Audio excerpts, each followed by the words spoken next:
जानेंगे सबसे important question, Sindhu नदी की सहायक नदियां। सिंधु नदी की सहायक नदियां के लिए एक मैंने सुपर ट्रिक बनाया है, जिसका आप लोग देखिए और उसका फायदा उठाइए। सबसे पहला है सिंधु नदी के सहायक नदियों का सुपर ट्रिक क्या है। तो सिंधु रावी रांची से बांस झुलाएगी, जाकर गिरेगी गिलगिट में और शोक में काकू गौ पालेगी। शोक में काकू गौ पालेगी, यही है इसका सिंधु की सहायक नदियां। और बाकी जो यहाँ तो चार जो है पूरा टोटल जो नदियां है। तो चलिए इस सबके बारे में जानते हैं। ये पूरा सिंधु की सहायक नदियां है, इधर भी है उधर भी है, ठीक है। तो सबसे पहले हम जानते हैं सिंधु नदी कौन कौन से देश के बीच में बहती है। तो सिंधु नदी जो है भारत और पाकिस्तान, हिंदुस्तान और पाकिस्तान के बीच की नदी है, जो दोनों देशों से होकर बहती है।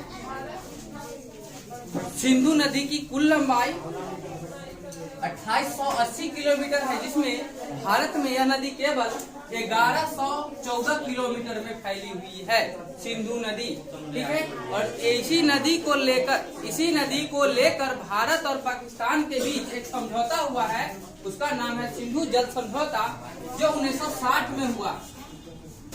इस समझौता के तहत भारत जो है सिंधु के सहायक पंचनद में से केवल सिंधु नदी और झेलम नदी से केवल 20% पानी का उपयोग कर सकता है केवल भारत, बाकी जो है पाकिस्तान यूज करेगा। और उसके बाद भारत जो है रावी नदी और सतलज नदी का 80% पानी यूज कर सकती है, उपयोग कर सकती है, और 20% पानी पाकिस्तान यूज कर सकता है। तो चलिए जानते हैं सबके बारे में।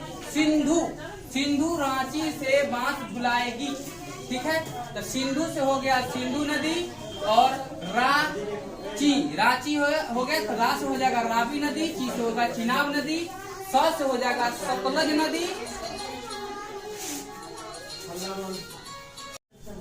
स से हो गया सतलज नदी। यानी कि सिंधु रांची से बांस झुलाएगी, इससे ये जो है पांचों नदी आ जाएगी यहाँ तक, झेलम नदी तक, ठीक है।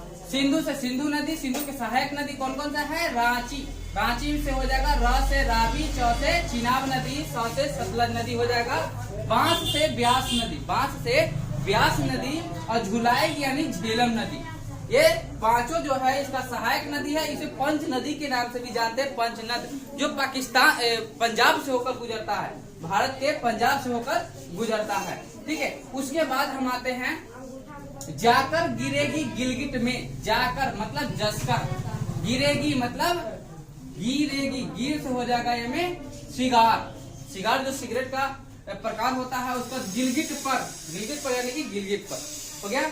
उसके बाद हम आते हैं ये नदियां जो है केवल बाईं ओर से सिंधु नदी में मिलती है। कहाँ पर?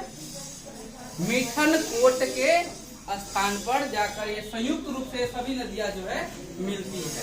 उसके बाद दाईं ओर से आ जाते हैं। दाईं ओर से आएंगे तो इसमें आता है श्योक, काबुल, कुर्रम, गोमल नदी जो है पाकिस्तान के पंजाब प्रांत के अटक में जाकर मिलती है, दाईं ओर से। और यह होते हुए दक्षिण पश्चिम में बहते हुए यह जो है कराची, पाकिस्तान के कराची के नजदीक पूर्व में ही यह जो है अरब सागर में जाकर मिल जाती है, अरब सागर में मिल जाती है। यानी सिंधु नदी का उद्गम स्थल जो है तिब्बत के मानसरोवर झील के निकट चेमायुंगडुंग स्थान से, चेमायुंगडुंग गांव से यानी स्थान से निकलती है, और दक्षिण पश्चिम में बहते हुए यह जो है पाकिस्तान के कराची के पूर्व में ही अरब सागर में जाकर मिल जाती है। ये रहा सिंधु नदी का पूरा बायोडाटा। इसमें सिंधु नदी की कुल लंबाई 2880 किलोमीटर है, और जिसमें भारत में इसकी कुल लंबाई 1114 किलोमीटर है। बस।